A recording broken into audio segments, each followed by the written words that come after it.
विषय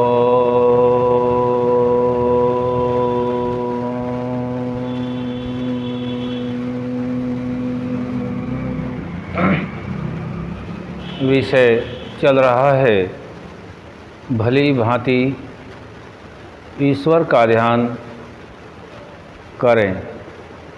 कैसी विधि बताई गई है? यह विधि परंपरा से ऋषियों के अनुसार जो हम सभी के कल्याण के लिए आज भी महर्षि दयानंद सरस्वती जी द्वारा संस्कार विधि और पंच महायुज विधि अन्य पुस्तकों में मिलती है, शब्द प्रमाण के माध्यम से आज हमारे बीच में है। ऋषिकृत जो भी ग्रंथ भाष्य उनकी रचना हमारे कल्याण के लिए है, उसी में से यह विषय लिया गया है ताकि हम सभी मनुष्य जाति परमात्मा की निकटता से अपने सभी धर्मानुकूल मनोरथों को पूर्ण करते हुए मोक्ष की यात्रा को तय कर सकें। अभी तक हमने जाना है आत्मा शरीर का स्वामी और दोनों जो शरीर सूक्ष्म और स्थूल हैं, इनसे कार्य देखा सुना जाता है और कर्म संचित रहते हैं। इनकी मध्यस्थता जो सर्वोपरि सभी इंद्रियों का स्वामी मन है, उसके द्वारा सभी कार्य संपन्न होते हैं। इतना करने के उपरांत जो अगला प्रकरण चला हुआ है, उसमें शरीर के जितने भी अवयव हैं जो ऋषियों ने दे रखे हैं, उनके बारे में जानकारी और उन सभी अवयवों को ठीक ठीक कार्य में लगाना। जैसे परमात्मा के सारे कार्य ठीक हैं, पूर्ण हैं, सत्य हैं, विज्ञान से युक्त हैं, वैसे ही हम सभी मनुष्य शरीर के अंदर जो आत्माएं हैं, उनको भी वैसे ही करते जाना।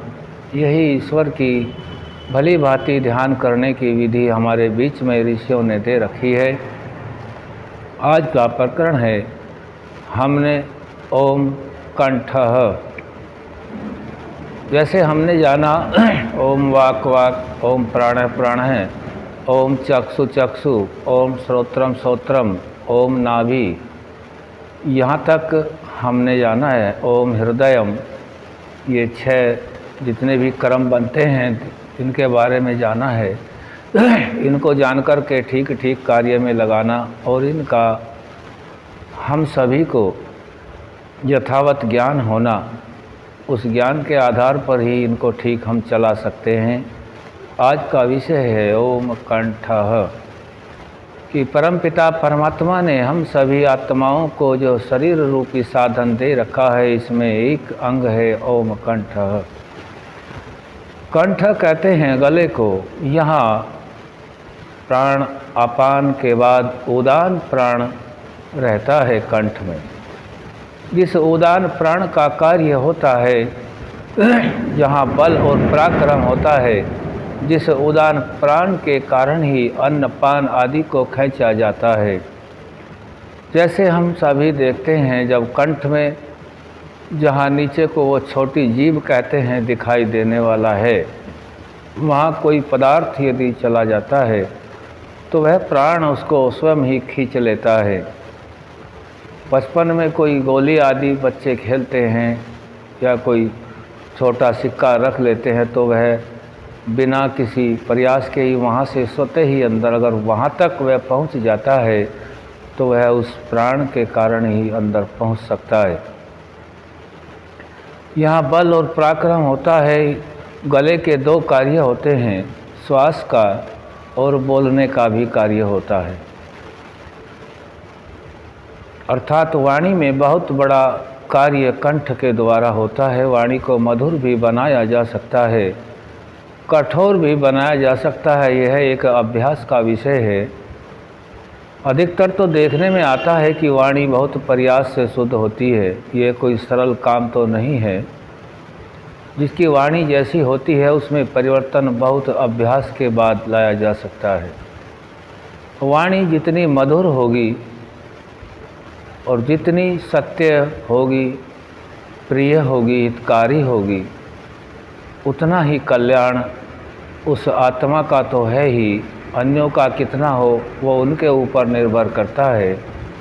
तो हम सभी अपना जो है कंठ है इसको भी पवित्र रखें, ठीक रखें, क्योंकि यहाँ से जो भोजन जाना है उस भोजन को भी हम यथा योग्य सात्विक बना कर के ही ग्रहण करें। और स्वास्थ्य की प्रक्रिया में यह है कि प्रातः सायं शुद्ध वायु का सेवन अवश्य करें। यहाँ से हमारे शरीर के अंदर जितने भी प्राण मौजूद हैं सभी पवित्र होते हैं और प्राणों के माध्यम से ही सर्वत्र कार्य चलते हैं। इन प्राणों के माध्यम से ही सभी सूक्ष्म पदार्थ ठहरे हुए हैं, चाहे वे मन हो, ज्ञानेंद्रियाँ हो, कर्मेंद्रियाँ हो, चाहे सूक्ष्म भूत हों, स्वयं आत्मा भी इन प्राणों के माध्यम से ही शरीर में मौजूद है। प्राणों की बहुत ही महत्वपूर्ण भूमिका है। जो हम यह वार्तालाप कर रहे हैं यह भी प्राणों के माध्यम से ही आप तक पहुंच रहा है। आप इसको ग्रहण कर रहे हैं और यदि मैं या कोई और इसको उच्चारित करता है तो वह भी प्राणों के माध्यम से ही होता है।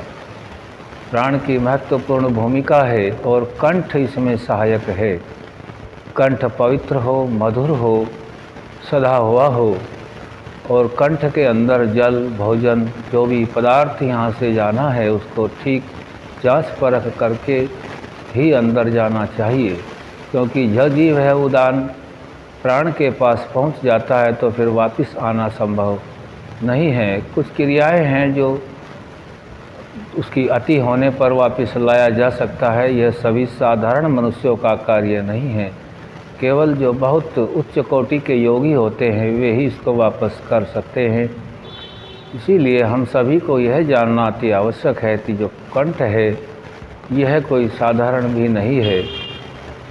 परमात्मा ने जो यह कंठ दिया है यह कोई निष्प्रयोजन नहीं है, इसके बारे में जानें।